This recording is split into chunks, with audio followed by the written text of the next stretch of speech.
mu mawulire ge tuyinawo omukulu Mathias Mpuuga ebintu byongedde okugenda maaso n'okubeera nga bimwonoonekera. Ekibiina ekya Justice Forum oba abangi kyemumanyi nga JEEMA nga kino kikulemberwa omukulu amanyiddwa nga Asumani Basaalirwa. Ekibiina kimwegaanye misana tutuku mu kiwandiiko kye bawandiise ne bateeka ku mukutu gwabwe oguli official oba ky'oyinza okuyita official website ey'ekibiina kino ekimanyiddwa nga Justice Forum. We twogerera Mathias Mpuuga yabadde amaze okuba nga akulemberamu ttiimu ye y'ekibiina ekya DA oba ekisinde kye bayita Democratic Alliance. Ekisinde kye kino nga akyagaanya okubuulira ensi nti kino kibiina kya byabufuzi, akyagaanya okubuulira ensi mulimu ki omutongole ekibiina kino we kigenda okuba nga kikola oba ekisinde kye ekya Democratic Alliance, nga kino kyava mu kisinde era ekyali kikulyetingiddwawo omukulu amanyiddwa nga Amama Mbabazi, era nga Mathias Mpuuga n'abamu ku banne be bamu ku baali ku mwanjo ennyo mu kisinde kye eky'Amama Mbabazi. Kakati we twogerera bano nga bamaze okubbulula ekisinde kino kye baatuumye Democratic Alliance, abakulu bano baabadde ku lunaku olw'okwosejjo baakoze kye tuyita press conference ne bayita bannamawulire era ne babategeeza ne babanjulira olukiiko olukulembeze olugenda okuba nga lukwasaganya emirimu mu kisinde kino. Wabula mu lukiiko luno baakoze ensobi ne baddira ate abamu ku bakulembeze b'ebibiina ebirala nabo ne babagattamu, wabula nga abakulembeze bano oba abantu bano nga tebabategeezezzaako era nga tebamaze kubasaba.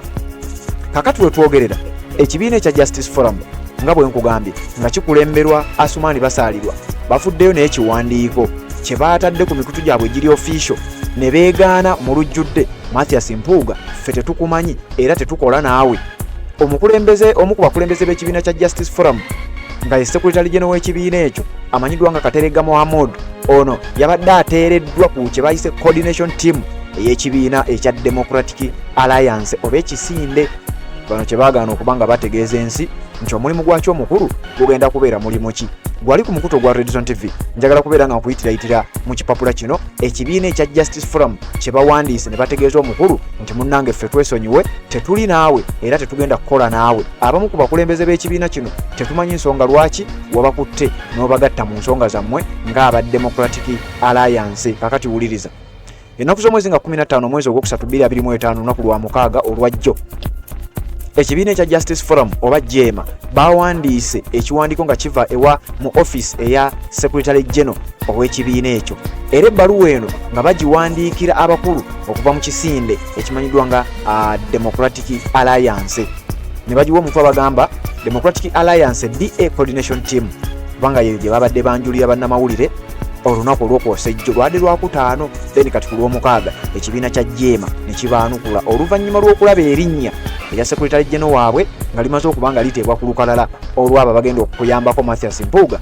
okulaba nga bakola emirimu oba olyawo gye bagamba nti gyakulwanirira nsi, wabula ng'ate bangi bafuddeyo nnyo nga bagamba nti ate bano emirimu gye bakola giyambako General Yoweri Kaguta Museveni okusigala ng'ate afutubbadde ku bantu. Kakati wuliriza mu kiwandiiko kino nga bagamba our attention has been drawn to a document circulating from the Democratic Alliance DA that announces the launch of their national coordinators team.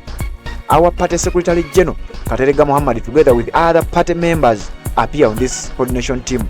Nti twagudde ku kipapula oba olukalala olwabadde lutambula olulaga coordination team eyalondeddwa ab'ekisinde ekya DA oba Democratic Alliance.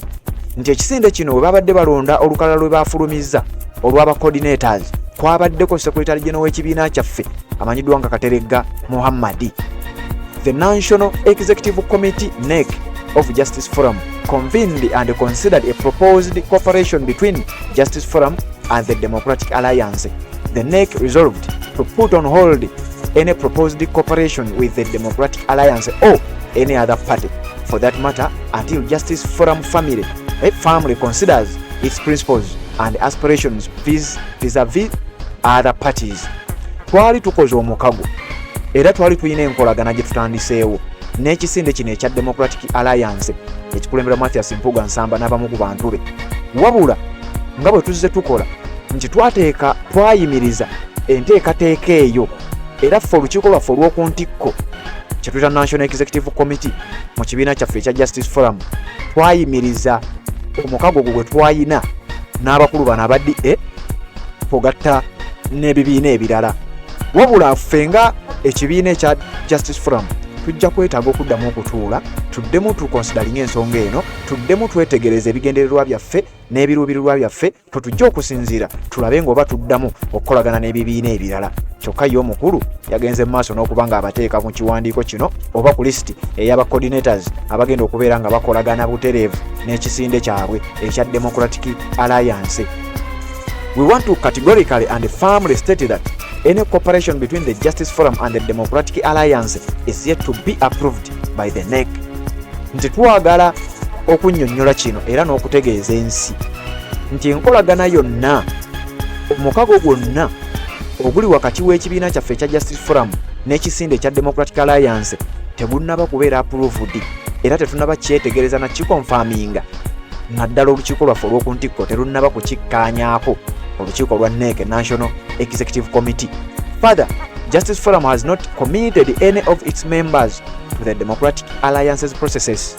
Nti ekibiina kyaffe ekya Justice Forum JEEMA tetuyina mukulembeze waffe yenna gwe twali tuwaddeyo oba gwe twali tulese kugenda akolagane n'abakulu okuva mu kibiina oba mu kisinde ekya Democratic Alliance. Ekibiina ekya Justice Forum bategeeza omukulu Mathias Mpuuga Nsamba n'akabinja ke mu kisinde kiri ekya DA ekyava mu TDA ngera bwenzize nga nkugamba kubanga DA eri Democratic Alliance, TDA yali the Democratic Alliance, eyo yali eteekeddwa era nga ekulemberwa omukulu amanyiddwa nga John Patrick Amama Mbabazi mu kalulu ka 2016, Mathias Mpuuga, Medard Lubega Sseggona n'abamu ku balalira boolaba mu kisinde kino ekya DA be bamu ku baali ku mwanjo n'omukulu amanyiddwa nga John Patrick Amama Mbabazi. Abamu ku bannayuganda gwe bagamba ono yali azze okubuzaabuza ludda lwa opposition nakendeeza buwagizi oba oliawo obwali ku ludda lwa opposition ebiseera ebyo. Kakati bano babbuludde oba bakomezaawo ekisinde kino ne bajjako kati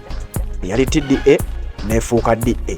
Kakati abakulu aba JEEMA bali mu kubeegaana. Therefore, this is to inform you and the public that the appearance of the names of the Secretary General and other party members of Justice Forum on the Democratic Alliance Coordination Team list was without prior consultation and authorization.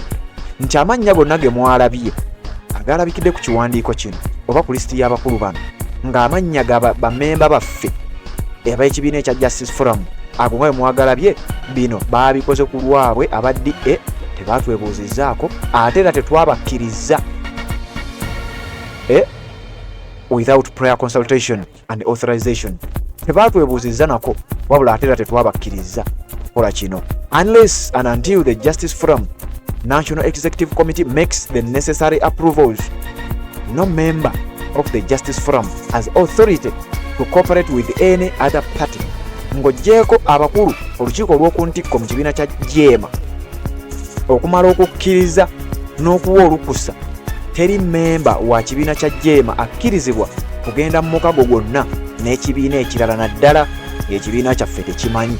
Nassaako omukono Kateregga Muhammad, Secretary General ow'ekibiina kya Justice Forum. Kyokka ng'ono Kateregga Muhammad yennyini era bwe babadde batadde ku coordination team ey'abakulu aba Alliance eya Democratic Alliance ekulemberwa omukulu amanyiddwa nga Mathias Mpuuga Nsamba. Kakati bino byonna bigenda mu maaso gwampuliriza. Twabadde tulina okuwa amawulire gano olunaku olwajjo wabula twabadde tulina okusooka atoga konfaminga. Kakati embeera bwetyo bweri, Mathias Mpuuga ebintu bigenze mu maaso n'okwongera okubeera nga bimukalubiramukko akatono ekibiina ekya Justice Forum nga head offices zaakyo zituula wali Emmengo okumpi ne Masengere.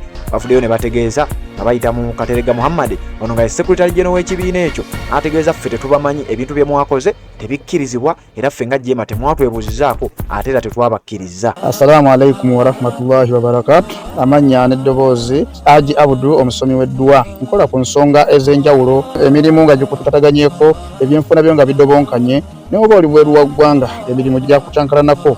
Jangu kusomere ku ddwa okubeda nedda edduwa zaabaawo, edduwa zisomebwa omuntu n'oterezebwa mu mbeera yonna ebadde ekwesibyeko akanyaaga. Nina ekyoto kye nsobola okukumira wadde oli bweru wa ggwanga nga toli kumpi wano n'ofuna omukisa ogwo nawe n'osomerwako ku ddwa nga nkuteddeko n'akabaani. Allah ajja kukusaasira, ajja kwanukula.